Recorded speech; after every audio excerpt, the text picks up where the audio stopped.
రేపు ఢిల్లీ వెళ్తున్నారు బీజేపీ రాష్ట్ర ముఖ్య నేతలు. బుధవారం సాయంత్రం ఢిల్లీలో ఎన్నికల కమిటీ సమావేశం జరగనుంది. రాష్ట్రంలో 17 ఎంపీ సీట్లలో ఇప్పటికే 9 స్థానాల్ని ప్రకటించింది బీజేపీ. మరో 8 ఎంపీ సీట్లు పెండింగ్ లో ఉన్నాయి. రేపటి మీటింగ్ లో పెండింగ్ సీట్లపై చర్చించనున్నారు.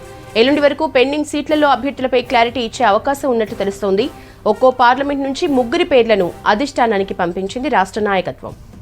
డీటెయిల్స్ శ్రీనివాస్ అందిస్తారు. శ్రీను, భారతీయ జనతా పార్టీకి సంబంధించినటువంటి రాష్ట్ర నేతలు రేపు మధ్యాహ్నం ఢిల్లీ వెళ్తున్నారు. రేపు రాత్రికి ఢిల్లీలో బీజేపీ ఎన్నికల కమిటీ సమావేశం ఉంది. ఈ సమావేశంలో ప్రధానమంత్రి నరేంద్ర మోడీ, అమిత్ షా, జేపీ నడ్డా, మిగతా ముఖ్య నేతలందరూ కూడా ఈ సమావేశంలో పాల్గొంటారు. ఒక 3-4 రోజుల క్రితం జరిగినటువంటి సమావేశంలో 195 టికెట్లను భారతీయ జనతా పార్టీ ప్రకటించింది. అందులో తెలంగాణలో 9 టికెట్లను ప్రకటించారు. తెలంగాణలో ఉన్నటువంటి 17 పార్లమెంటు నియోజకవర్గాలకు 9 టికెట్లు ప్రకటిస్తే ఇక మిగిలింది 8 టికెట్లు ఉన్నాయి. ఈ 8 టికెట్ల మీద గత 2-3 రోజులుగా కసరత్తు జరుగుతుంది. ఆశాభావులు కూడా రాష్ట్ర నేతలను కలుస్తూ టికెట్ వచ్చే ప్రయత్నాలు చేసుకుంటున్నారు. కొంతమంది ఈసారి నాకు అవకాశమే అని చెప్తున్నారు. ఇట్లా రాష్ట్ర నేతల మీద ఒత్తిడి చేస్తున్నారు. ముఖ్యంగా కిషన్ రెడ్డి, లక్ష్మణ్, బండి సంజయ్ ఈ 3 నేతలను కలుస్తూ అట్లనే బీజేపీ ఆర్గనైజింగ్ జనరల్ సెక్రటరీ ఇక్కడ ఉన్నటువంటి బీజేపీ స్టేట్ ఆఫీస్లో ఉన్నటువంటి చంద్రశేఖర్ తివార్ని కలుస్తూ తమ ప్రయత్నాలు చేస్తున్నారు. అయితే భారతీయ జనతా పార్టీ ఇప్పటికే ఒక 3 పేర్లతోటి ఒక్కొక్క పార్లమెంటు నుంచి 3 పేర్లను జాతీయ నాయకత్వానికి పంపినట్టుగా తెలిసింది. ఈ 3 పేర్లలో ఒక పేరు ఖరారయ్యేటువంటి అవకాశం ఉంది. అయితే కొన్ని పార్లమెంటు నియోజకవర్గాలకు మాత్రం కొంత భారతీయ జనతా పార్టీకి ఇబ్బందిగా మారింది. ఎందుకంటే కొంతమంది బీఆర్ఎస్ మాజీ ఎమ్మెల్యేలు భారతీయ జనతా పార్టీలో జాయిన్ కాబోతున్నట్టుగా 2 రోజుల నుంచి ప్రచారం జరుగుతుంది. సోషల్ మీడియాలో వస్తుంది, మీడియాలో కూడా ఈ వార్తలు వస్తున్నాయి. దీంతో ఎవరికి టికెట్ ఇవ్వాలి అనే దాని మీద కొంత కసరత్తు అయితే రాష్ట్ర నాయకత్వం చేసింది. సో ఫైనల్గా బీజేపీ జాతీయ నాయకత్వమే నిర్ణయం తీసుకోవాలి. కాబట్టి రేపు రాత్రికి సమావేశం తర్వాత బీజేపీ ఎన్నికల కమిటీ సమావేశం తర్వాత ఒక క్లారిటీ వచ్చేటువంటి అవకాశం ఉంది. ఈ 8 సీట్ల పెండింగ్ ఉన్నాయి. సో ఈ 8 సీట్లలో ఎవరికి టికెట్ దక్కబోతుంది అనేది కూడా కొంత ఆసక్తిగా మారింది, ఉత్కంఠకు కూడా తెరలేపుతుంది. ఒకసారి మనం చూస్తే మెదక్ నుంచి మాజీ ఎమ్మెల్యే దుబ్బాక నుంచి గతంలో గెలిచినటువంటి ఎమ్మెల్యే రఘునందన్ రావు మెదక్ నుంచి ఎంపీ టికెట్ కోసం ప్రయత్నాలు చేస్తున్నారు. 2019 ఎన్నికల్లో కూడా మెదక్ నుంచే రఘునందన్ రావు పోటీ చేసి ఓడిపోయారు. ఈసారి గోదావరి అంజిరెడ్డి కూడా తీవ్ర ప్రయత్నాలు చేస్తున్నట్టుగా తెలిసింది. ఈ మధ్యన ఆయన పేరు తెర మీదకి వచ్చింది. మరి బీజేపీ రాష్ట్ర నాయకత్వం కూడా గోదావరి అంజిరెడ్డిని ఆ పేరును కూడా ఈ 3 పేర్లలో ఇందాక మనం చెప్పినట్టుగా ఒక్కో పార్లమెంటుకు 3 పేర్లు పంపామని చెప్పాం కదా, అందులో ఈయన పేరు కూడా ఉన్నట్టుగా పార్టీ వర్గాల ద్వారా తెలిసింది.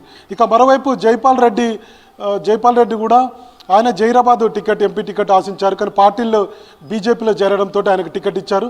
సో ఇప్పుడు మెదక్ టికెట్ కూడా ఆశిస్తున్నట్టుగా పార్టీ వర్గాల్లో ప్రచారం జరుగుతుంది. ఈ 3 మెదక్ నుంచి రఘునందన్ రావు, అట్లనే గోదావరి అంజిరెడ్డి, అట్లనే జైపాల్ రెడ్డి, వీళ్ళు 3 కూడా ప్రయత్నాలు చేస్తున్నట్టున్నారు. ఇంకా మరికొంతమంది బీజేపీ సీనియర్ నేతలు, కొంతమంది కార్యకర్తలు కూడా మెదక్ టికెట్ ఆశిస్తున్నారు. మరి చూడాలి ఫైనల్గా భారతీయ జనతా పార్టీ నాయకత్వం ఏ నిర్ణయం తీసుకుంటుందో.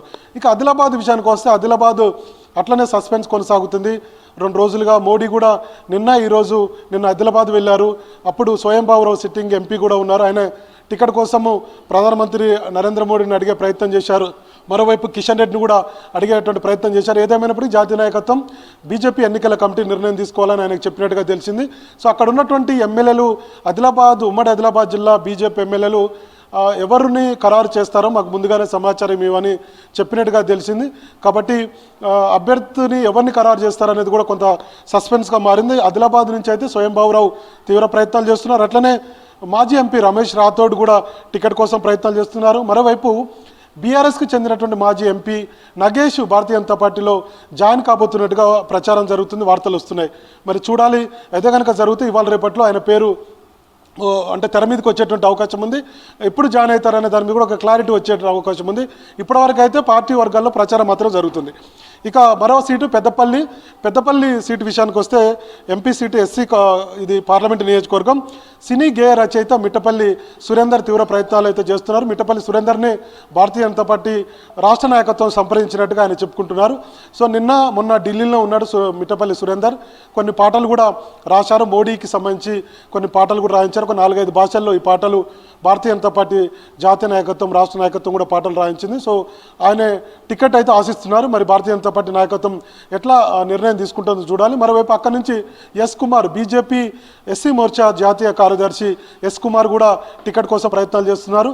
మొన్న జరిగినటువంటి అసెంబ్లీ ఎన్నికల్లో ధర్మపూర్ నుంచి పోటీ చేసి ఎస్ కుమార్ ఓడిపోయారు. ఇప్పుడు పెద్దపల్లి టికెట్ కూడా ఆశిస్తున్నారు ఎస్ కుమార్. ఇక ఖమ్మం, నల్గొండ, మహబూబాద్, వరంగల్ ఈ 4 పార్లమెంటు నియోజకవర్గాల మీద భారతీయ జనతా పార్టీ చాలా సీరియస్గా కసరత్తు చేస్తుంది. ఎందుకంటే ఇక్కడ నుంచి కాంగ్రెస్ అట్లనే బీజేపీకి మధ్యనే పోటీ ఉంటుందని చెప్పి బీజేపీ నేతలు అనుకుంటున్నారు. కాబట్టి సో ఖమ్మం, నల్గొండ, మహబూబాద్, వరంగల్ ఈ అభ్యర్థుల కోసం ప్రయత్నాలు జరుగుతున్నాయి. అయితే వరంగల్ నుంచి మనం గతంలో కూడా చాలాసార్లు 2-3 రోజుల నుంచి ఈ విషయం చెప్పుకున్నాం. వరంగల్ నుంచి బీఆర్ఎస్ మాజీ ఎమ్మెల్యే ఆరూరి రమేష్ పేరు వినపడుతుంది. భారతీయ జనతా పార్టీ టికెట్ ఇవ్వబోతున్నట్టుగా ప్రచారం జరుగుతుంది. ఆయన అయితే ఇంతవరకు పార్టీలో జాయిన్ కాలే, వార్తలు అయితే వస్తున్నాయి. ఇప్పటికే భారతీయ జనతా పార్టీ ఆరూరి రమేష్కు టచ్లోకి వెళ్ళినట్టుగా అయితే తెలిసింది. మరి ఎప్పుడు జాయిన్ అవుతారు ఏంటి అనేది చూడాల్సినటువంటి అవసరం ఉంది. ఇక మరోవైపు మహబూబ్నగర్, మల్కాజ్గిరి టికెట్ లాగానే మహబూబ్నగర్ కూడా కొంత పోటాపోటీగా ఉంది, ఆసక్తి రేపుతుంది. భారతీయ జనతా పార్టీలో ఎక్కువగా చర్చ జరిగితే ఒకటి మల్కాజ్గిరి టికెట్, మరొకటి మహబూబ్నగర్ టికెట్. ఈ 2 టికెట్ల మీద పార్టీలో పెద్ద ఎత్తున చర్చ జరుగుతుంది. మహబూబ్నగర్ నుంచి డీకే అరుణ, జితేందర్ రెడ్డి, అట్లనే శాంతి కుమార్ వీళ్ళు తీవ్ర ప్రయత్నాలు అయితే టికెట్ కోసం చేస్తున్నారు. అయితే ఇప్పటికీ మనకు ఉన్నటువంటి సమాచారం డీకే అరుణకు, జితేందర్ రెడ్డికి మధ్య ఒక టఫ్ ఫైట్ అయితే జరుగుతుంది. ఇద్దరిలో ఎవరికైనా ఒకరికి టికెట్ ఇచ్చేటువంటి అవకాశం ఉంది. అయితే డీకే అరుణ వైపే ఎక్కువగా జాతీయ నాయకత్వం మొగ్గు చూపుతున్నట్టుగా తెలిసింది. మహిళా కోట బీజేపీ జాతీయ ఉపాధ్యక్షురాలుగా ఉన్నారు. 2019 పార్లమెంట్ ఎన్నికల్లో కూడా డీకే అరుణ అక్కడి నుంచి పోటీ చేశారు. మరి చూడాలి, అటు జితేందర్ రెడ్డి సీనియర్గా ఉన్నారు, మాజీ ఎంపీగా ఉన్నారు, డీకే అరుణ కూడా మాజీ మంత్రి. సో ఇద్దరు మధ్య అయితే కొంత బీజేపీ జాతీయ నాయకత్వం ఎట్లాంటి నిర్ణయం తీసుకుంటుందనేది చూడాలి. సో ఎందుకంటే ఇంకొక వైపు కొడంగల్ నియోజకవర్గం, ముఖ్యమంత్రి రేవంత్ రెడ్డి నియోజకవర్గం కూడా మహబూబ్నగర్ పరిధిలో ఉంది. కాబట్టి ఇది కొంత ఇది బీజేపీ కాంగ్రెస్ మధ్య చాలా సీరియస్గా టఫ్ ఫైట్ ఉండేటువంటి అవకాశం అయితే ఉంది. కాబట్టి కొంత భారతీయ జనతా పార్టీ కూడా సీరియస్గా తీసుకునేటువంటి అవకాశం ఉంది. సో గెలుపు అవకాశాలు ఎట్లా ఉంటాయి ఏంటి అనేది ఇప్పటికే అమిత్ షా టీమ్స్ కూడా సర్వే చేశాయి. కాబట్టి ఫైనల్గా ఎవరికి టికెట్ ఇస్తారనేది ఆసక్తిగా మారింది. మొత్తానికి రేపు మధ్యాహ్నము ఢిల్లీ బీజేపీ నేతలు ఢిల్లీ వెళ్తారు. అందులో డీకే అరుణ, అట్లనే లక్ష్మణ్, కిషన్ రెడ్డి, బండి సంజయ్ ఈ 4 వెళ్తారు. వీళ్ళతో పాటు మిగతా సీనియర్ నేతలు కూడా ఢిల్లీ వెళ్ళేటువంటి అవకాశం ఉంది. సమావేశాలు మాత్రం ఈ 4 నేతలే పాల్గొనేటువంటి అవకాశం ఉందనేది మనకున్నటువంటి సమాచారం. మొత్తానికి 8 టికెట్ల ఎవరికి రాబోతున్నాయి ఏంటనేది మాత్రం కొంత ఆసక్తి రేపుతుంది. ఇంకొక వైపు టికెట్ ఆశిస్తున్నటువంటి అభ్యర్థుల్లో ఉత్కంఠ కూడా నెలకొన్నది. యశోద.